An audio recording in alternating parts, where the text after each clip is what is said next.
Amanda Botch. We are very pleased that she made the time to visit our class to go over very important resources that you're going to have to use this semester, especially in my class. Okay, so she's going to go over and give you some instruction and tips and all that. Okay, so if you have questions, please ask. Okay, don't wait until when you run into a problem to ask. And if you want us to slow down or things like that, just raise your hand, okay? And then we will try to explain it and help you guys out. All right, thank you, Amanda. Okay, my name's Amanda Bosch, and I'm the Digital Pedagogy and Scholarship Librarian here at Catawba. And this room where your class is meeting is the Icebox Active Learning Classroom. We wrote a grant to get this furniture in so that it's a collaborative space.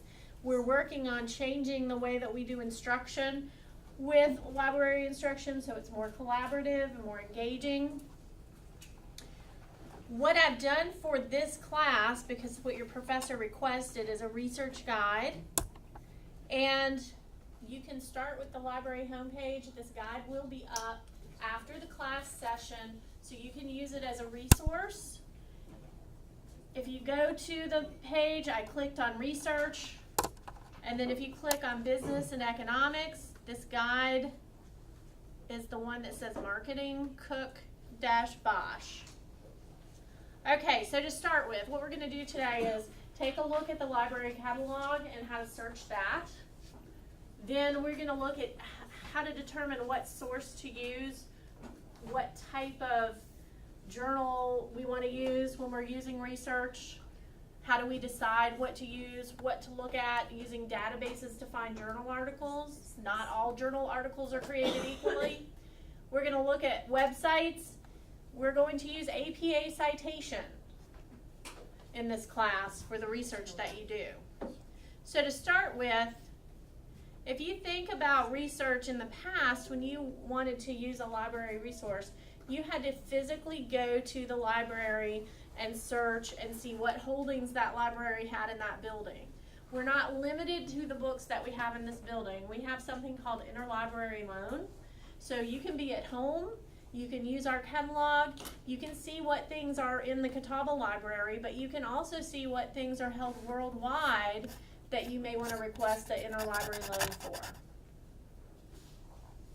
When you request an interlibrary loan, if it is a book, you need to plan for that. So if you're doing research and you've got a research paper due in October and you're starting your research now or next month, you're probably in good shape if you want to interlibrary loan a book, because it takes a couple weeks for the book to get here. It comes through the mail. Articles can get here within 24 to 48 hours because those can come electronically. But we can't scan in a whole book. All right, this is the Catawba College catalog. It's online. You can access it from anywhere. You have an internet connection. And we can search by keyword, we can search by title, we can search by author. You've got drop-down menus, so you can choose what to search by.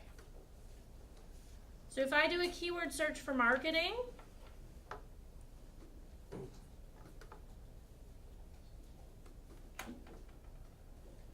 first of all, you'll notice up here it says KW, and then there's a colon, and then it's marketing. That's telling the computer what kind of search it's doing. It's doing a keyword search.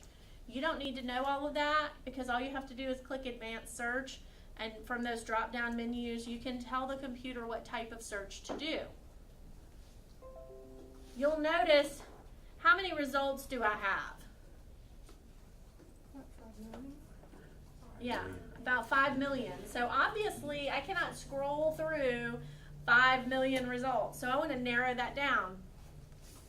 If you look right here, I'm searching libraries worldwide.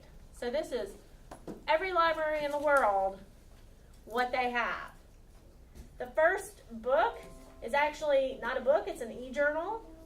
It is owned by Catawba College. I can see by the green letters that we have it. But maybe for this project, what I want is an actual book. So I can narrow those search results by just clicking on book. I can also narrow them by saying, let me just see what Catawba College has.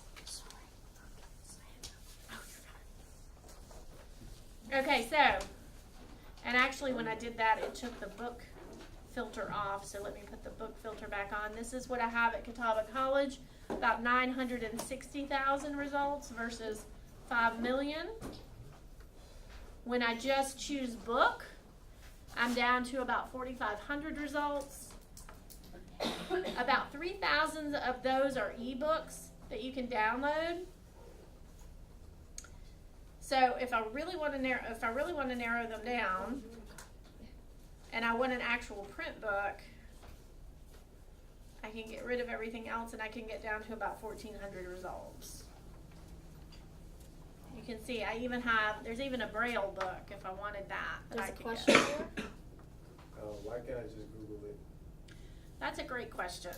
You cannot just Google it because, first of all, when you Google results, the first results you get are people that paid to be there. So they're not necessarily the best results. They're search engines that have paid, so those sites come up. They either want to sell you something, or they want you to click on them. They want hits because there's a financial incentive for them to be on that result page. So they're not necessarily the best results that you're going to get. And they may not be appropriate for an academic paper. Google, since you asked about Google, I'm also going to mention Google Scholar. Google Scholar is like a step up from Google, so it's supposed to be more academic. I know, I love the poll in this room makes it difficult to see everybody. The thing about Google Scholar that I want you to bear in mind is if you use Google Scholar here on campus, we have gone in and put our IP address in so that the results that you get will show articles we pay for. Okay? But we can't put in your IP address at home. And unfortunately, it doesn't, with the databases we purchase access to, you'll be asked for your Catawba username and password if you're at home and you access those databases. But we can't do anything about Google Scholar when you're at home. So if you access Google Scholar from off campus, you're going to get different results because you're not coming from our IP address. So you're not going to get results for articles that we pay for. Does that make sense? Yes. Okay. It can be confusing, so. And your tuition is paying for us to have these databases. So you want to make the best use of your money and make sure you're using the resources that you've paid for. So you can actually get journals here. If you know, generally if I'm looking for a journal article and I use the main catalog system, it will be for an article that I already have the title to, or I already know the author of that article. But if I'm just searching for a topic in general, I'm going to choose a different kind of database if I'm looking for a journal article. So I would mainly use that for books, but you can find other things there, as you can see. Okay. So how do you know the right resource to use? I have this convenient little guide for you. You can locate resources in a variety of places. Books you can find in the library catalog. Journal articles, we have databases that are organized alphabetically and by subject on the library website. We also have subject guides. A subject guide is this that I created right here. So you have a guide for marketing for your class. DVD and videos you can find in the library catalog. You can also use YouTube. There is a resource that we pay for called Films on Demand. And that database is linked through the library website, so you can search for videos by subject there and find videos that you could put into a project or presentation. Or you could cite if you want to watch it and get the information from it for a paper. Then internet resources, and we're going to talk about evaluating websites. You've got different government websites organizational websites, agency websites, commercial websites, university websites, variety of websites, and then periodicals. So there's basically 3 types of periodicals when you're looking for journal articles. You've got scholarly periodicals, you've got trade magazines, and then you've got popular magazines. Does anyone want to take a shot at what the differences are between those? Does anybody already know? Okay, so if I told you to go to Walmart and find a magazine, what kind of magazine do you think that would be? Do you think that would be a scholarly journal, a trade magazine, or a popular magazine? Popular. Yeah, that's what you're going to find in the checkout line. Like Time magazine would be a popular magazine. Trade magazine is going to be something that is specific to a job or industry. So something that you would probably subscribe to. Did any of you think of an example of a trade magazine? ESPN magazine. That I would think would be more a popular magazine because it's more a general target audience. Forbes. That's again popular. Nat Geo. Popular. Wall Street Journal. Popular.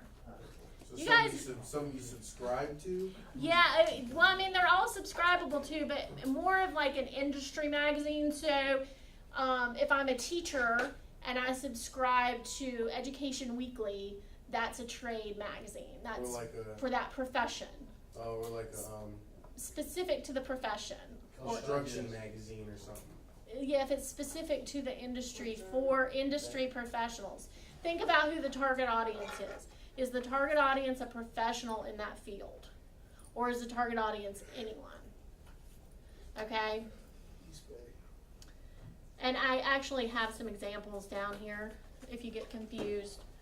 So, in the trade magazine, you have, if you're a librarian, American Libraries, Popular Magazine, Time Magazine, and then you have Journal of Personality and Social Psychology is your academic resource. And an example of an article title, like in Time Magazine, you might have Happy Birthday Barbie. That's going to be written by journalists. It's going to have a mass market appeal, probably doesn't have references at the end of the article, and it's just written for commercial purposes.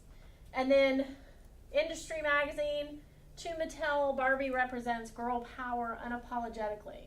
And this may have some references at the end of it, other sources they're citing. But the author has not gone through a peer review process.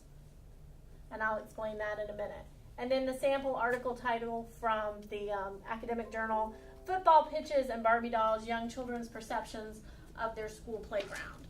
That's an article that would have references and it would have gone through a peer review process.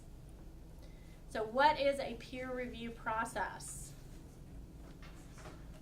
Have any of you heard of that before? I know you guys have. Would it be like when, like you said, with like the kids playing football and stuff like that? Would it be like kids their age reading it and giving you feedback on how it is? You're getting close. It is what it sounds like. I've got a little video that explains it. Basically, when you have a peer review process, it's like submitting your article to a journal that has that process in place. And if they accept your article, then your article is reviewed by a group of your peers. They may come back and ask you questions. You may edit the article based on their recommendations before it's published. And this may explain it.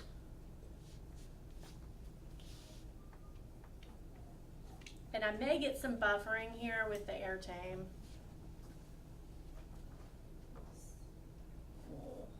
Where's the sound?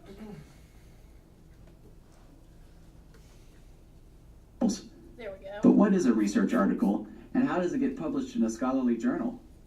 First of all, the article reports a scholar's research practice and findings. and it's written with an audience of other researchers in mind. Finally, in order to be published and accepted by the scholarly community, the article must pass several quality tests. The most important of these tests is called peer review. We can get a better understanding of the role of peer review if we look at the academic publishing process as a whole. Let's imagine a researcher who wants to share a discovery with the academic community. To do this, he writes a draft article describing his research and findings and submits it for publication in a scholarly journal. Here's where the article has to pass its first test. The journal's editor reads over the article to decide whether it's a good fit for her journal. If it is, she sends copies of the article to a group of experts to evaluate the article's quality in a process called peer review. This is the article's second and most important test. These experts are the author's peers, since they're working in the same research area. And since they're making a judgment about the article, they're sometimes called referees. So peer-reviewed articles are sometimes called refereed articles. Each reviewer evaluates the article by asking questions to judge the quality and significance of the research. Questions like, what is this research about? Is it interesting? Is it important? Is the methodology sound? Are the conclusions logical? And are the findings original? Based on the answers to these questions, the reviewers decide whether the article is worthy of publication in the journal. They then make a recommendation to the editor, either approve the article for publication or reject it. Even if they recommend publishing the article, they usually expect the author to make revisions. The editor, however, makes the final determination whether the article should be approved, rejected, or revised. Rejection is common, though. The most prestigious journals are very selective about the articles they publish, so they tend to have high rejection rates. Some journals reject more than 90% of the submissions they receive. From the time the researcher first submits his draft article to the time it is finally published, several months or years may have elapsed. Once the journal is published, it is made available to subscribers, which are usually university libraries, because individual subscriptions are very expensive, often hundreds or thousands of dollars a year. By the way, like all established systems, the peer review system has its critics, and scholars continue to think about how the peer review process might be improved. The library has tools to help you find peer-reviewed research. If you want to know more about the peer review process or need help finding peer-reviewed articles, ask a librarian for help.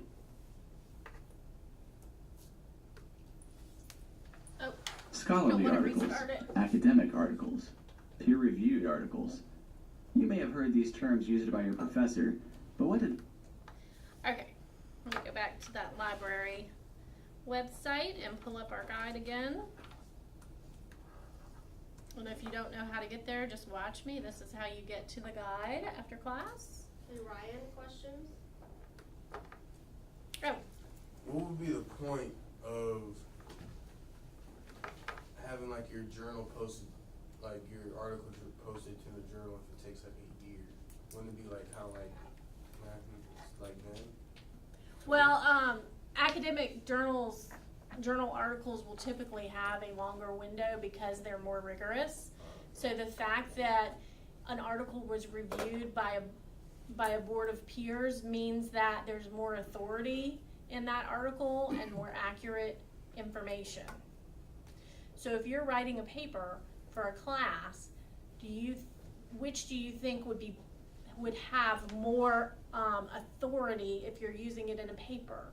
An article, say, out of Wall Street Journal or an article out of an academic journal?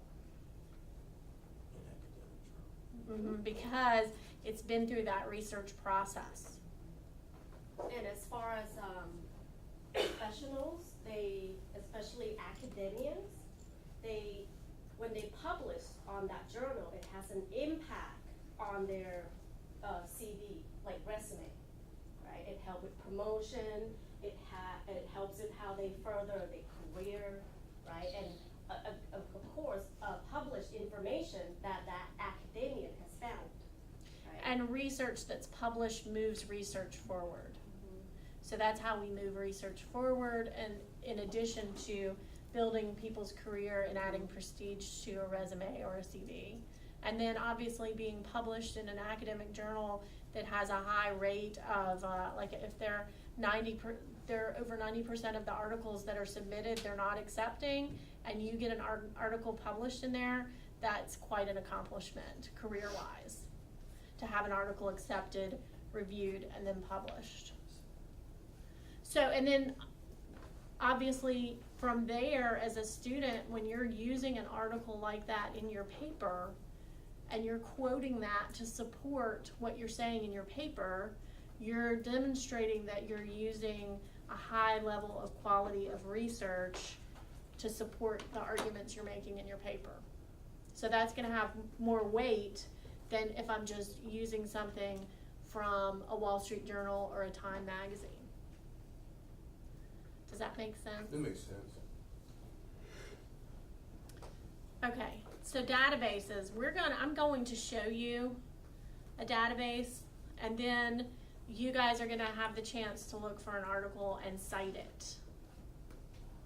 So the first database I've got here is Academic Search Premier. So I'm looking for journal articles now for a paper. And Academic Search Premier covers all disciplines, and I can cite with it. And the way that you will cite for your papers in this class is APA.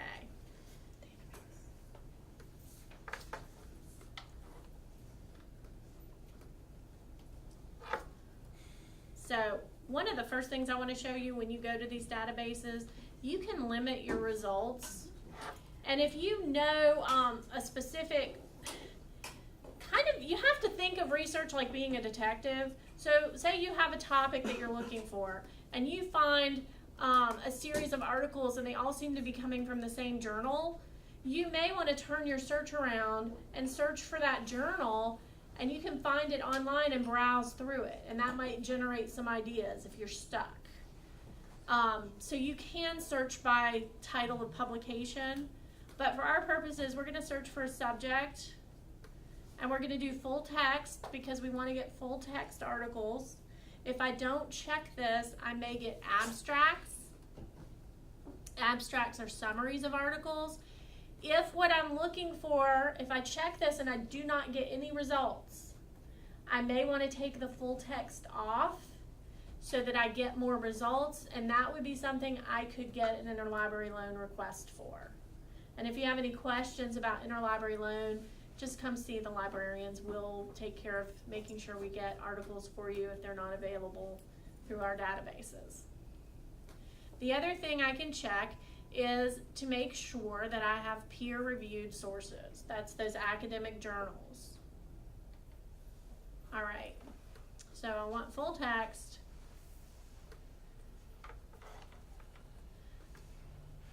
And let's just do a search for marketing and see what comes up. All right, so I've got 55,000 results, and I have just searched for marketing. So it's looking at things that have marketing in the title, things that have marketing in the subject, things that are tagged with the keyword marketing. All of those are going to come up in these results. But it is only bringing me full text things and things that have been peer reviewed. And then you can see there's the full text, and I'm just going to scroll down. Here's an article, An Introduction to Marketing and Branding. So if this is the one I decide that I want to use, there's the PDF full text. I can download that or to a folder, or I can open it up and read it. But I also want to show you, if I'm not finding a lot of things, but I found one thing, sometimes finding one source can help because it gives me some other subjects I may want to consider searching. And it also suggests some keywords. So if this is an article that I'm interested in using, maybe I didn't think of using the keyword positioning or targeting or branding, and when I do keyword searches for those, I may come up with other articles I can use in my paper. I can also go to the end of this article and look at the references that they used. And one of those articles might be something that I want to check out. Now, when I go to cite it, this has a handy little tool for you. Believe me, when I was going through school, you had to go through and do this all by hand. So this is awesome. You can click this Cite button and go down, and since you're using APA in this class, all you do is copy and paste it. So you can create a folder for your paper, put all your research into that folder, download all the articles into it, make a Word file, and just call it citations and list all your citations in there, copy and paste them. And then once they're in there, you can put them in alphabetical order, and you can double check to make sure they're cited correctly. Like this one is cited correctly for APA. I can look at it and tell. And when I say cited correctly, I'm talking about things like the authors listed, the year, there's the title. The title of the article is not in italics. The title of the periodical is in italics. There's the volume, the index number, and the page numbers for the articles. All that's information that you need and used to, like back in the dark ages when I was in school, you had to get that information manually and put it in. But this is giving it to you, which is great. Any questions at this point? Okay, good, because you're going to get to do this. We're going to go back to that guide, if you have it pulled up on your screen, the research guide I created. I'm going to let you go into Business Source Premier. This one is specifically for business. And I'm going to let you do an advanced search for keywords related to fashion. And you know those, have you guys seen those Facebook, the women may have Facebook ads or Instagram ads for the rentals where you can rent clothes? So if I were going to do an article about that, what kind of keywords do you think I might use? About what? What did you say? For those clothing rental boxes that you can subscribe to, if I want to write about those, their marketing strategy, their business plans, if I'm doing something, I'm writing a paper for the class about researching that type of industry. Social media marketing. So social media might be a keyword, marketing might be a keyword. But how would I narrow down to make sure I'm getting related to Clothes. clothing, apparel, fashion? Those might be keywords. And Rental. Subscription. Rental, subscription. So I may want to combine these keywords. So what I'm going to let you guys do, go in to the database, do a keyword search, and see if anybody can find an article that relates to fashion rental.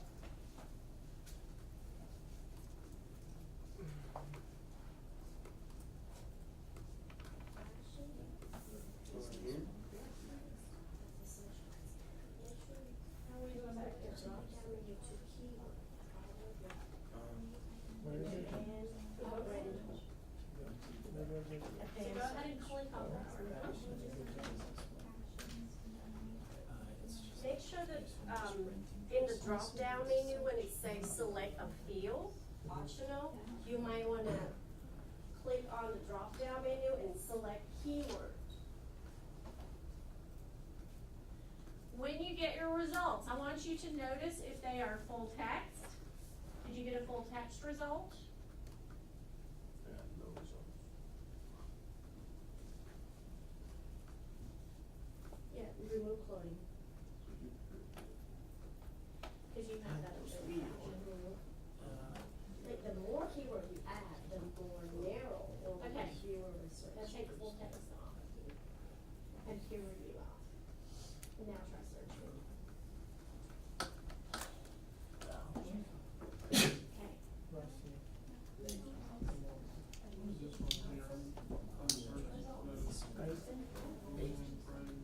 Designer. Yeah, that's if you wanted to use any Boolean operators like fashion plus marketing plus subscription.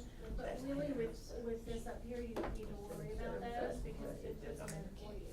So you could say fashion marketing and subscription box, or fashion marketing not subscription box.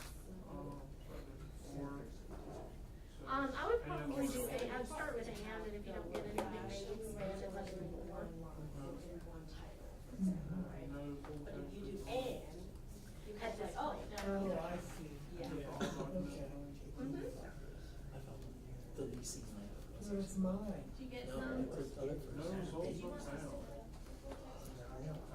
I think if you do, you're not gonna get the results. We'll talk about that in a second. So do you know what site to use? AP. So some of you are finding some articles. One thing you may have noticed if you click full text or you click peer review, it limits us. In some cases, we're not getting any articles unless we take the full text off, the peer review off. One thing is that that's a fairly new emerging trend to have these subscription boxes. So you're going to see articles in popular magazines, in trade magazines before they hit that long peer review process and are published in academic journals. So that may be why we're not seeing them in academic journals yet, because it just we haven't had enough time where people have studied them in depth.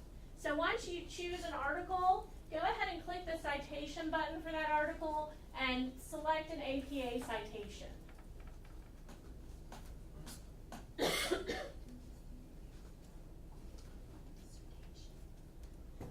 I'm not sure of. I would have to go in and check. Because I'm not that familiar with the business side of things. Like I know in education over there, it's sort of all this, but I'm not sure. And I can check on that and tell you that. Yeah. Okay, so once you have an experience finding an article, finding a citation, I'm going to show you back on our guide.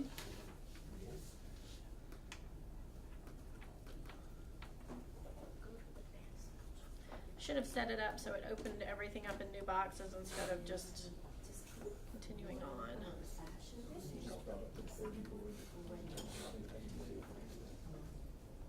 Okay, so you guys now know how to find a book, how to find a journal. We're going to look at websites. So when you are evaluating websites, you might find, like we said, with the fashion rental, the subscription box, there's not a lot of journal articles out there. It's a pretty new idea. If I'm writing a paper on that, I might want to go take a look at a site of a company that actually does this and offers this service and use it as a source.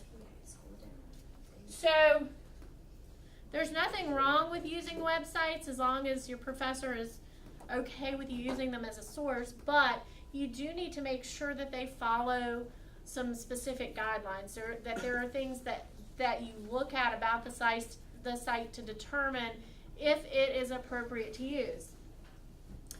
Those things are accuracy, how reliable or credible is the site, how accurate is the information, is the site biased to a particular point of view. If it has a strong bias, you may not want to use it. Does it have links? Does it have footnotes? Is there a bibliography with other sources of information? And then authority. Who's the author of the site? Is there contact information for someone at the site? These are all things that let me know how reliable it is. Is there a sponsoring organization of the site? And is that a known organization? Like a college, a university, a research center, a government department? What does the URL reveal about the source? How do you know if something is a government site? .gov. Yeah, .gov. You can tell if something is a site originating from the UK if there's a .uk. Canada sites have a .ca. Sometimes you can get governmental sites from other countries. And you have to determine if those are going to have a bias or not. So the URL can reveal a lot about the source. Look at the objectivity and purpose. What is the purpose of this site? If I'm going to one of those fashion subscription sites and I'm going to that commercial site, I might want to use some of the information there for my paper, but the main point of that site is to sell me a subscription to their service. It is a commercial site. So you have to think about that. It might be appropriate to use, it might not. And then look at the coverage and relevance. Does the information relate to your topic? Who's the intended audience? Is it written at an appropriate level? And if you get confused, or you have some time on your hands this weekend, and you're completely bored and have nothing to do and want to learn more about evaluating web pages, there's a little module that links from this that you can go to, and at the end you can take a little quiz to see how effective you are at evaluating websites. Any questions about websites?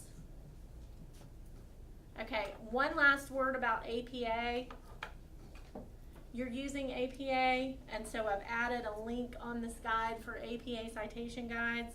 The best one, in my opinion, is the Purdue OWL site, which is the online writing lab. This breaks APA down for you.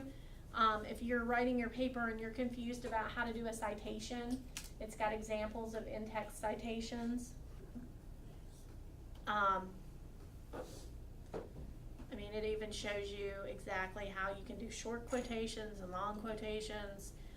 It also has, if you get confused about how to cite something, because it's awesome that those electronic sources and journal articles, it gives you the citation, but you might use a book or a website and you don't know how to cite it.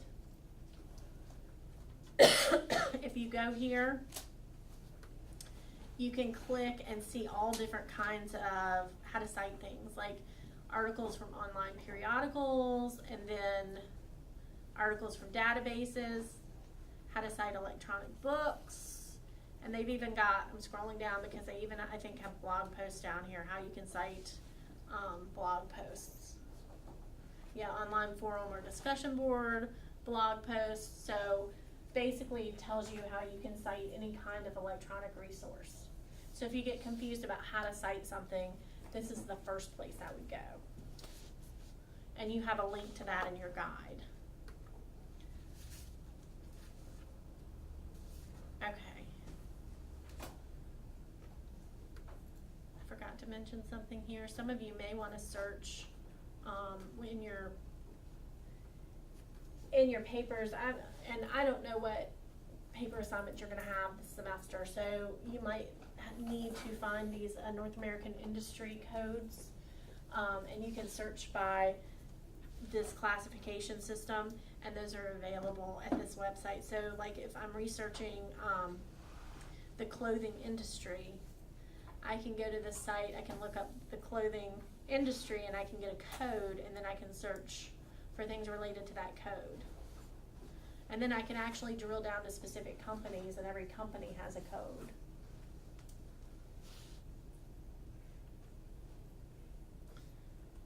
Okay. How many of you brought your phones? Great. We are going to play a little game to see how well or how much of an expert you are after